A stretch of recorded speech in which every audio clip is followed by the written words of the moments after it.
మా ఛానల్కి స్వాగతం. పచ్చిరొట్ట ఎరువుల ప్రాధాన్యత మరియు అది వరి సాగులో ఏ విధంగా లాభదాయకంగా ఉంటుంది అనే విషయం గురించి వీడియోలో తెలుసుకుంటామండి. Welcome to Sujatha agri farm. Sujatha agri farm YouTube channel కు స్వాగతం, సుస్వాగతం. రైతు బంధువులారా, రోజు రోజుకు రసాయన ఎరువుల ధరలు పెరిగిపోతున్నాయి, పెట్టుబడులు భారం అవుతున్నాయి, కానీ మన భూమిలో సారం మాత్రం తగ్గిపోతుంది. DAP, యూరియాలు బస్తాలు గుమ్మరిస్తున్నా ఒకప్పటి లాంటి దిగుబడులు రావటం లేదు. దీనికి అంతటికీ కారణం మన నేలలో సేంద్రియ కర్బనం తగ్గిపోవడమే. మరి తక్కువ పెట్టుబడితో రూపాయి ఖర్చు లేకుండా మన భూమికి పూర్వపు సారాన్ని ఎలా తీసుకురావాలి, రాబోయే వరి పంటలలో ఎరువుల ఖర్చును సగానికి సగం ఎలా తగ్గించుకోవాలి, దీనికి ఉన్న ఏకైక సహజ సిద్ధమైన మార్గం పచ్చిరొట్ట ఎరువులు. ఈరోజు వీడియోలో పచ్చిరొట్ట ఎరువుల వల్ల కలిగే లాభాలు ఏంటి, వరి వేసే ముందు దీన్ని వాడితే ఎన్ని బస్తాల యూరియా లేదా DAP ఆదా అవుతుందో ప్రాక్టికల్గా తెలుసుకుందాం. వీడియోని ఎక్కడ స్కిప్ చేయకుండా చివరి వరకు చూసే ప్రయత్నం చేయండి.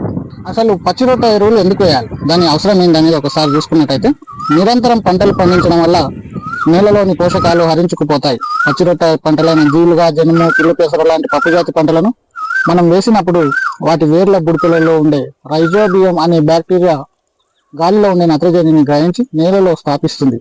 అంతేకాదు, ఈ మొక్కలు భూమిలో కుల్లడం వల్ల హ్యూమస్ తయారవుతుంది.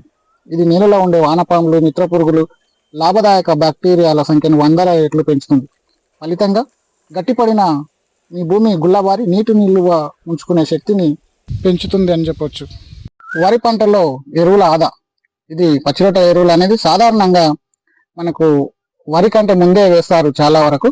అయితే ఇప్పుడు మనం రైతులకు చెప్పే అతిపెద్ద అనుమానం ఏంటంటే, పచ్చిరొట్ట వేస్తే ఆ తర్వాత వరి వేసే పంటలో మనకు ఎరువుల ఖర్చు ఎంత తగ్గుతుంది అనేది చాలా మందికి లెక్క తెలియని విషయం. రైతు సోదరులారా, మనకున్న సైంటిఫిక్ లెక్కల ప్రకారం 1 ఎకరంలో పచ్చిరొట్ట కనుక పెంచినట్లయితే భూమిలో దానికి 45 నుండి 50 రోజుల మధ్యలో కలియదున్నట్లయితే దాదాపు 30 నుండి 40 కిలోల స్వచ్ఛమైన నత్రజని నేరుగా భూమికి అందుతుంది. దీనివల్ల వరిలో మనం ఏ ఎరువులు ఎంత తగ్గించాలో ఒక్కసారి చూసే ప్రయత్నం చేద్దాం. మొట్టమొదట యూరియా.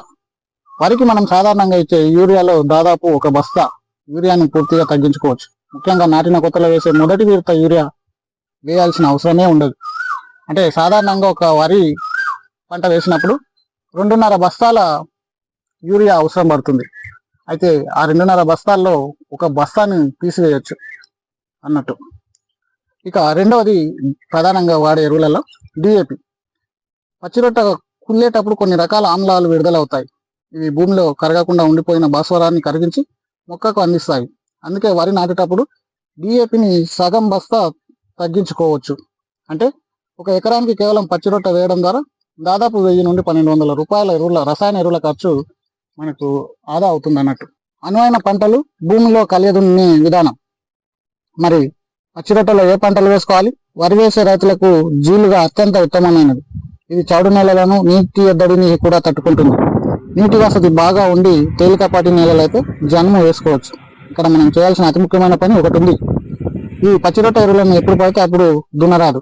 మొక్కలు పూత దశకు సుమారు 45 రోజుల నుండి 50 రోజులకు వచ్చినప్పుడు మాత్రమే రోటావేటర్ లేదా నాగలితో భూమిలో కలియదున్నాలి. ఈ దశలో మొక్కలు చాలా మెత్తగా, సారవంతంగా ఉండి త్వరగా కుళ్ళుతాయి. ఈ ప్రక్రియలో మనం పాటించవలసిన జాగ్రత్తలను కనుక ఒకసారి గమనించినట్లయితే, ఇక్కడ రైతులు ఒక చిన్న జాగ్రత్త పడాలి. పచ్చిరొట్ట దున్నిన వెంటనే వరి నాట్లు వేయకూడదు. దున్నిన తర్వాత పొలంలో నీరు నిల్వగట్టి కనీసం 10 నుండి 15 రోజులు కుళ్ళనివ్వాలి. అది పూర్తిగా కుళ్ళిపోయిన తర్వాత వరి నాట్లు వేసుకోవాలి. ఒకవేళ సరిగ్గా కుళ్ళకపోతే వెంటనే నాట్లు కనుక వేసినట్టయితే మొక్కలు తాత్కాలికంగా పసుపు రంగులోకి మారే అవకాశం ఉంటుంది.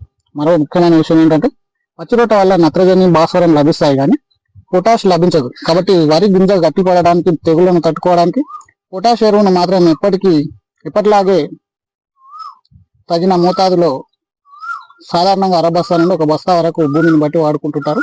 అదేవిధంగా తగిన మోతాదులో అది వాడుకోవాల్సిన అవసరం ఉంటుంది. చూశారుగా రైతు సోదరులారా, పచ్చిరొట్ట ఎరువు అనేది మన భూమికి ఒక అమృతం లాంటిది. భూసారాన్ని పెంచుకుంటూ, పెట్టుబడి తగ్గించుకుంటూ అధిక దిగుబడి సాధించడానికి ఇది ఒక అద్భుతమైన మార్గం. ఈ వానాకాలం సీజన్లో వరి వేసే ప్రతి ఒక్కరూ తప్పకుండా పచ్చిరొట్ట వేస్తారని ఆశిస్తున్నాను. అయితే రైతు సోదరులారా, మీరు నెక్స్ట్ రాబోయే ఖరీఫ్ వరి సీజన్కు సంబంధించి ఇప్పుడు పచ్చిరొట్ట ఎరువులు ఎవరెవరు వేశారు అనేది వేసిన వారు కనీసం ఎస్ అని ఏ రకం వేశారు, జీలుగా వేశారా, జన్మ వేశారా, పిలిపేసర్ వేశారా, ఏం వేశారో కూడా ఒకసారి చెప్పినట్టయితే కామెంట్ రూపంలో తెలియజేసినట్టయితే మరింత మంది రైతులకు ఈ వీడియో చేరడానికి అవకాశం ఉంటుంది. వారందరూ కూడా ఈ పచ్చిరొట్ట ఎరువుల ద్వారా లబ్ధి పొందేందుకు అవకాశం ఉంటుంది. సో ప్లీజ్ కామెంట్ పచ్చిరొట్ట ఎరువులు వేసిన రైతులు. ఇక ఫైనల్గా ఒక మాట చెప్పడం మర్చిపోయానండి. ఏంటంటే ఈ పచ్చిరొట్ట ఎరువులు వేస్తే ఎన్ని రోజుల వరకు మనకు పంటకు అనుకూలంగా ఉంటుంది, పనికొస్తుంది అనేది చాలామంది రైతులకు ఒక అయోమయం ఉంటుంది. అయితే ఏం లేదండి, ఒక్కసారి పచ్చిరొట్ట ఎరువు వేసినట్టయితే ఆ వెంబడే వేసిన పంటకు 100% నత్రజని మరియు ఫాస్ఫరస్ ఉపయోగపడుతుంది. అయితే ఆ తర్వాత వేయబోయే పంటలకు కూడా రాబో 3 పంటలకు మనకు ఈ పచ్చిరొట్ట ఎరువుల యొక్క సారవంతం మనకు ఉపయోగపడే అవకాశం ఉంది. సో అంతేకాకుండా మనకు 2 నుండి 3 సంవత్సరాలు పీరియడ్ వరకు కూడా మనకు ఆ కర్బన శాతం అనేది మన భూమిలో ఉండటం వల్ల ఎంతో అనుకూలమైన పరిస్థితులు ఏర్పడతాయి మన పంటల కోసం. కాబట్టి కంపల్సరిగా ఇది మన భూమి సారవంతం కావడానికి అత్యంత ఆవశ్యకమైనదిగా చెప్పొచ్చు. అయితే ఇది ప్రతి ఏడాది ఖచ్చితంగా ఈ పచ్చిరొట్ట ఎరువులను వేయాల్సిన అవసరం ఉంటుంది. ఒకవేళ తప్పనిసరి పరిస్థితుల్లో కుదరలేదనుకుంటే ఒక ఏడాది తప్పించి మరో ఏడాది వేసినప్పటికీ కూడా కొంతవరకు మనకు సారవంతంగా ఉండి లబ్ధి పొందడానికి అవకాశం ఉంటుంది భూమి. కాబట్టి ఈ భూమిని సారవంతంగా మార్చాలంటే ఖచ్చితంగా పచ్చిరొట్ట ఎరువులను వాడాల్సిన అవసరం ఎంతైనా ఉందని రైతు సోదరులు గమనించగలరు. ఈ సమాచారం మీకు నచ్చినట్లయితే మన సుజాత అగ్రిఫార్మ్ ఛానల్ని ఇప్పుడు సబ్స్క్రైబ్ చేసుకోండి. ఈ వీడియోను మీ వాట్సాప్ గ్రూపుల్లో మీ తోటి రైతులకు షేర్ చేయండి. మరో మంచి వ్యవసాయ సమాచారంతో మళ్ళీ కలుద్దాం. అంతవరకు సెలవు, నమస్తే.